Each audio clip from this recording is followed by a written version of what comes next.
Bonjour à tous, c'est Emmanuel, j'espère que vous allez bien et nous nous retrouvons pour la suite du tirage amoureux que nous avons fait la dernière fois. Donc si ce n'est pas fait, je vais vous laisser regarder la dernière vidéo que nous avons faite et puis nous allons poursuivre. Donc comme d'habitude, je vous invite à vous installer et puis à commencer déjà à voir comment tout ce que nous avons déjà fait la dernière fois vous a parlé, à respirer profondément et si vous avez une question, profitez pour vous la poser quelques instants.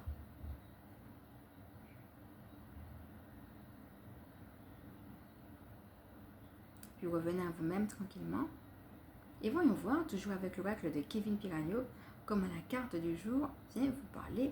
Il s'agit de l'arbre sacré. Alors la dernière fois, nous avons vu qu'il y avait un nettoyage, soit qui était en train d'être fait, soit que vous aviez à faire, et que vous rentriez dans une période d'abondance par rapport à avant où les choses avaient pu avoir été sèches au niveau de votre vie sentimentale. Et donc, on avait vu que pour certains, en tout cas, la notion de séparation ou alors de nouveau départ dans quelque chose apparaissait. Ce que vous avez vu entre-temps, c'était quoi le nouveau départ? Éventuellement, s'il y avait une séparation, si oui, laquelle? Et puis, on a fini sur les blocages. À partir de là, quels sont les blocages que vous avez pu identifier? Et puis, voir finalement comment la carte de l'arbre sacré vient vous parler par rapport à tout cela. Alors personnellement, comment ça me parle cette carte? Comme vous le constatez, le tronc n'est pas bien droit. Il est un petit peu crochu et de ce part, on a l'impression qu'il a été comme un petit peu coupé quand vous regardez de part et d'autre. Et alors, quand on sait que l'arbre, c'est le symbole de l'ancrage puisqu'il a des racines, moi, ça me fait penser que vous devez accepter la manière dont vous avez eu vos relations, vos différentes expériences sentimentales. Vous êtes devenu quelqu'un, mais peut-être pas de manière aussi droite que ce que vous auriez voulu. Il faudrait accepter la façon dont finalement les choses ont été façonnées et vous a amené à être qui vous êtes, y compris si vous avez été coupé à certains moments de votre vie. Et d'accepter également ces coupures. Et quand on dit que c'est un arbre sacré, en fait, ça me fait penser à une phrase qui dit « Tout homme est une histoire sacrée ». C'est que vous êtes une histoire sacrée. Il n'y a pas d'obligation à forcément fonctionner comme ci ou être comme ça. Peut-être qu'on a une idée de départ de ce qu'on voudrait dans notre relation ou dans notre vie sentimentale de manière générale. Et puis finalement, eh bien, ce qu'on devient peut-être a plus de rondeur et surtout a une différence avec la projection qu'on avait. Et donc là, l'idée, ça va être de lâcher les différentes projections pour accepter d'être ce qu'on est, mais comme une personne sacrée et comme une histoire sacrée. Regarde comment tu t'es développé. Et en effet, malgré le fait que le tronc est un petit peu crochu, qu'est-ce qu'on voit là? Combien il y a toutes ces feuilles, symbole d'abondance. Il y a tout ce feuillage, toute cette ramure. Et on voit aussi, bien entendu, comme de la poussière de fées qui descend sur l'arbre. Alors, on ne sait pas si ce sont des lucioles ou bien ce sont des petites fées, mais toujours est-il que avec le vert en plus, un beau vert, symbole d'abondance, hein, c'est la couleur du chakra cœur. On a vu la dernière fois quand on disait que si tu as vécu des choses difficiles, et bien de continuer à ouvrir ton cœur, ça va être ça qui nous est proposé là. Et on te dit que tu es en train de renaître, qu'il y a une belle abondance justement. On avait parlé avec l'eau du nettoyage la dernière fois. Et bien là, on voit aussi l'abondance, le symbole de l'abondance, hein, parce que l'eau peut être aussi le symbole de l'abondance. Mais la dernière fois, c'était plutôt le nettoyage. Et là, on va insister plutôt sur l'abondance avec eh bien, ces belles couleurs vertes.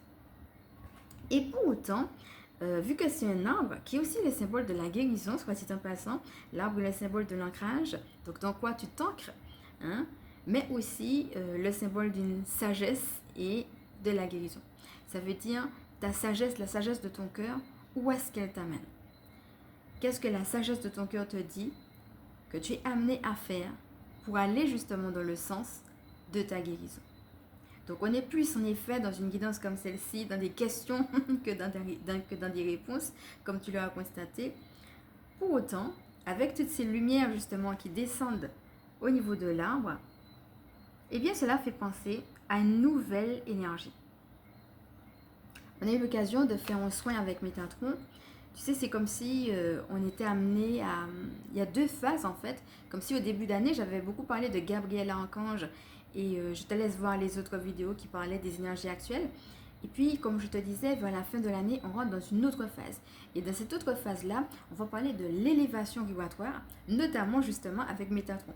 Autant la première fois, c'était plutôt Gabriel, autant là, on est plutôt avec Métatron qui va nous aider à nous élever, mais qui va aider justement tous ceux et celles qui sont dans cette dynamique de purification, ou alors tous ceux et celles qui sont déjà purifiés, mais qui ont besoin de toute façon, que ce soit dans l'un ou dans l'autre cas, s'élever toujours davantage. Alors tu sais, quand on se nettoie, eh bien, on est prêt à recevoir de nouvelles énergies qui descendent. Là, on est vraiment dans la période, donc tant mieux, parce qu'avec l'arbre sacré, on a, eh bien, que ce soit des fées, ça peut être concrètement, appelle les fées. Voilà, les fées qui te donnent de la joie et qui t'invitent aussi au changement.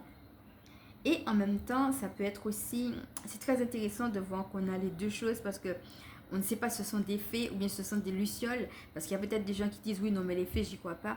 Et bien de voir comment dans la vie, de manière très concrète, à travers les lucioles, tu peux t'imaginer que ce sont des petites lucioles. Toujours est-il que dans les deux cas, on a une lumière. Et donc ça veut dire aussi, prends cette douche de lumière, reçois de nouvelles énergies qui descendent. Ne te compare pas à ce qui s'est passé ou à qui tu étais dans le passé, dans ta vie sentimentale. Accepte qu'aujourd'hui, les choses peuvent être différentes. Les choses peuvent être lumineuses. Les choses peuvent être abondantes. Donc voilà. Tu peux déjà regarder comment tout cela t'a parlé, que ce soit la dernière fois ou que ce soit celle-ci. Sache qu'il s'agit là d'une guidance intemporelle et générale. Elle est donc valable à partir du moment où tu l'écoutes et tu es amené bien entendu à ne prendre que ce qui résonne en toi. Et je voulais terminer avec une petite lecture sur justement ce qui nous est dit dans le livre sur l'arbre sacré. Alors on ne va pas tout lire, mais on va juste lire la première partie avec un petit conseil que j'ai sélectionné. Au cœur de la forêt enchantée se trouve l'arbre sacré gardé par les fées. Chaque lutin rend visite à ce vieil ami pour prendre toutes sortes de conseils qui lui permettront de développer son éveil. Peu importe les saisons, l'arbre sacré reste de marbre et s'adapte à toute situation. Par ses expériences passées, il a accumulé beaucoup d'histoires à vous conter. Vous pouvez dès à présent partir à la rencontre de cet arbre plein de sagesse. Vous en ressortirez plein de richesses. Ce vieil ami ne demande qu'à venir vous aider. Alors le conseil, votre entourage veut vous aider. Alors qui ça peut être? Qui selon toi peut t'aider par rapport à ce que tu es en train de vivre? On parle de conseils, on parle de développement de l'éveil, comme j'ai déjà dit tout à l'heure.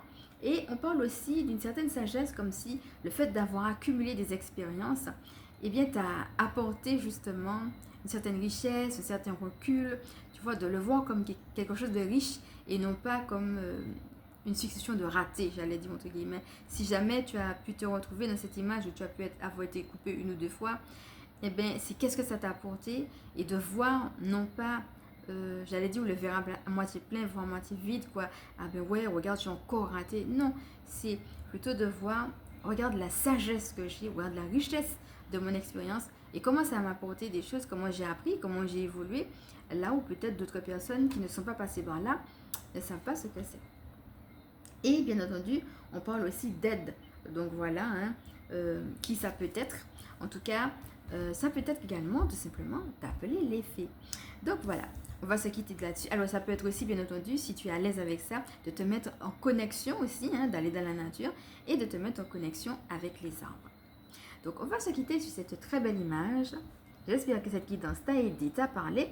Pour celles qui ne le savent pas, je suis chamane et ma mission de vie consiste à permettre aux énergies sacrées de s'intégrer dans nos vies humaines.